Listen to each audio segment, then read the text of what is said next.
This and the next session will look at typical strategies that you'll find in modelling and coaching.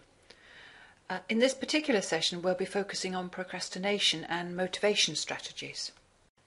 By the end of this session and the next session, you'll be able to examine some typical strategies that are common in coaching and modelling, identify ways of designing resourceful strategies, and recommend ways for installing new strategies. In the last session, we thought about how you could model out someone's strategy. In this one, we're going to look at some typical strategies that you may want to model out and that you may find in coaching.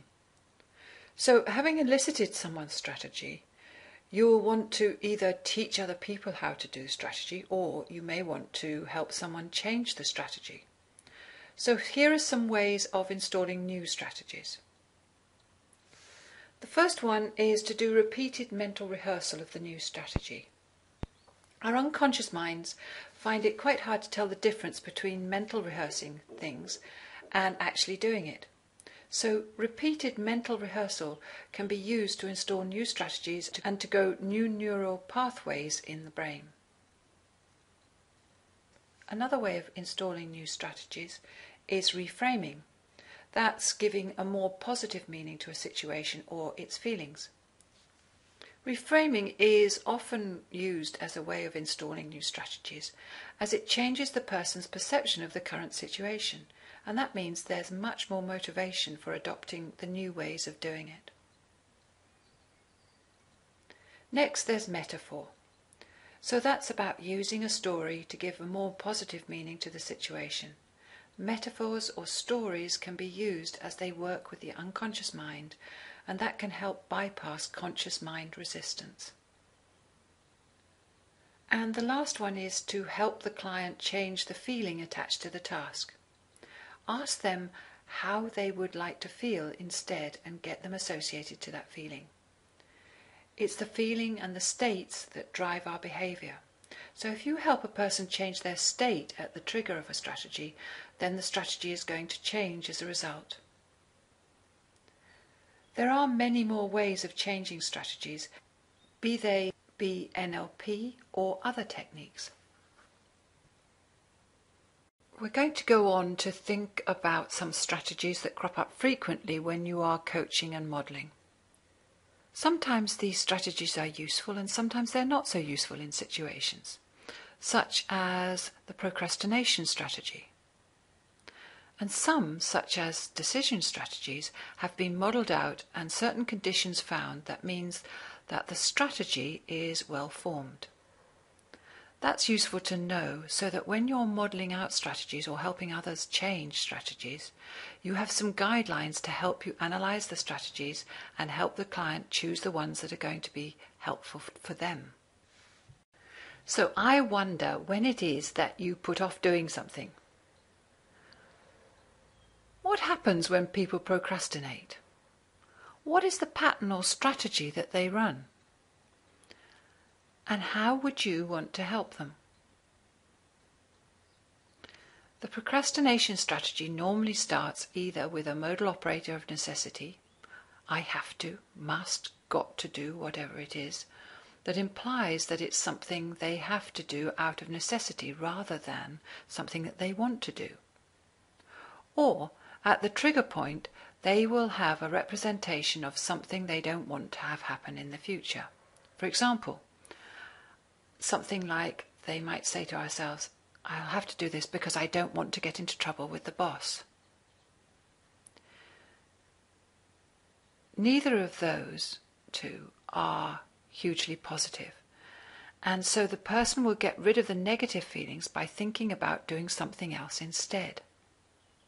So they do the something else, and then after a period of time they have feelings of regret, guilt, frustration, or they may say things like, I should have done it then. So this is one type of strategy where the negative feeling is not found at the trigger. It is found at the very end of the strategy. So the other day I looked at my to-do list and it said that I had to finish my VAT return. And then looked at the rest of my list and someone said to me, would I like to go for a walk? And I did. And then later that evening I got an email from my accountant about the VAT, and then I was annoyed with myself for not having done it earlier. That's how a procrastination strategy works. This strategy can keep happening until time runs out, or the person has missed the deadline, or the deadline gets closer and the bad feelings become more intense than the original avoidance that they were doing. Procrastination strategies crop up all over the place. For example, they're often the strategy that's run in addictions. A person will have something to do that they really don't want to do, and then they decide they will have a drink instead. Or they find themselves in the fridge eating instead of doing what they think they should do. Or watching telly instead of doing things. Or they find themselves doing bits of their work that they enjoy the most rather than getting on with something important. Here are some ideas for helping people with procrastination strategies that they want to get rid of. Where the strategy begins with overwhelm, then it's useful to break the task down into much smaller steps and have the person get in a much more resourceful state and focus just on the next smallest step. So if someone has a project that they're doing and they're in total overwhelm when they think about it, you'll want to get them to break it down into much smaller chunks so that it looks much more manageable, and just have them focused on the next step that they've got to take. Where the client moves away from things that they don't want, ask them, if they didn't have what they don't want, what would they have instead? Find the resourceful state, get them associated with that state, and get them to focus on what they do want and what that will do for them. Lastly, when the client uses modal operators of necessity, that's the client uses words like must, have to, got to, should,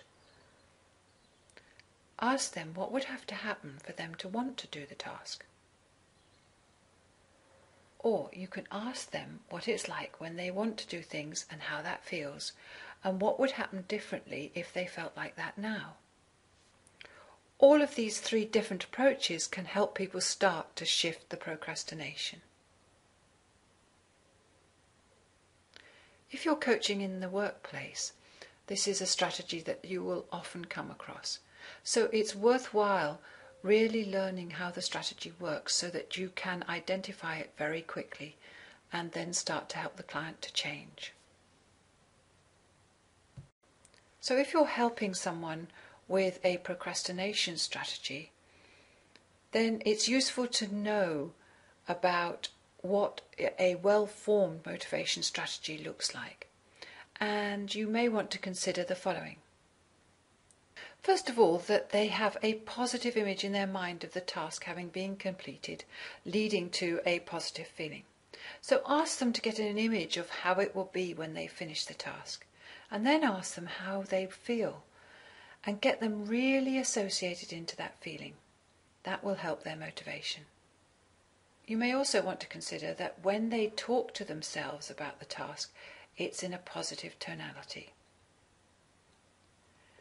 Get them to think of things that they could say to themselves that will be really positive and help with the motivation.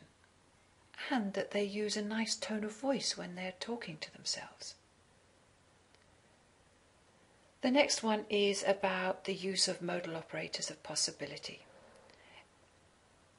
When people are easily motivated, they tend to talk about things that they want, can do, will do, etc., rather than what they have to, must do, should do, or got to do. The next consideration is that their strategy includes a representation of what is desirable about the task. That's the completion or the consequences, rather than a representation of the process of doing the task.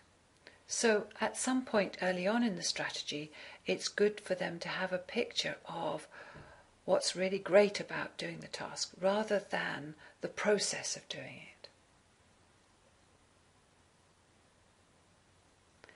The next factor is to check that the task is chunked appropriately. That is, it's the right size steps and that they feel it's achievable rather than being overwhelmed by it. Next, in well-formed strategies, strategies that are focused on moving towards a goal are more enjoyable and result in less stress than ones focused on avoiding what a person doesn't want to have happen. Strategies that include representations of what the person doesn't want to happen as motivation are stressful because the person has to feel bad to start the strategy. For example, someone who is motivated to work because they don't want to be poor will work hard to earn money until they feel that they're rich, and then the motivation will go until they feel poor again. So in order to feel motivated, they will have to experience that feeling of being poor. On the other hand, if someone is motivated towards achieving what they want, then they will set themselves a target for how much they want to earn and be motivated, and once they've reached that, they'll feel great and then set themselves another goal. So in having a well-formed motivation strategy, it's usually better to have the person moving towards a goal. In a well-formed strategy, a dissociated image of the end result will often work better. That's an image where they see themselves in the picture. Sometimes if a person gets too associated into the image, it seems like they've already completed the task, and then the motivation goes slightly. And here are a few more conditions of well-formed motivation strategies. A good strategy will work across all sorts of different contexts. So if someone is good at motivating themselves to do one thing, then that strategy will work to motivate themselves to do all sorts of other things as well. So it's worthwhile checking that your client has a good strategy and that they can use it in many different situations. Next, it may be necessary to help them find positive images, sounds, feelings and thoughts to motivate them. So part of your job as a coach may be to help them do that. And if you find when you're doing that, that representing the task as having been completed doesn't produce very strong motivation, then it's useful to focus on the consequences of getting it completed and how good they'll feel about that.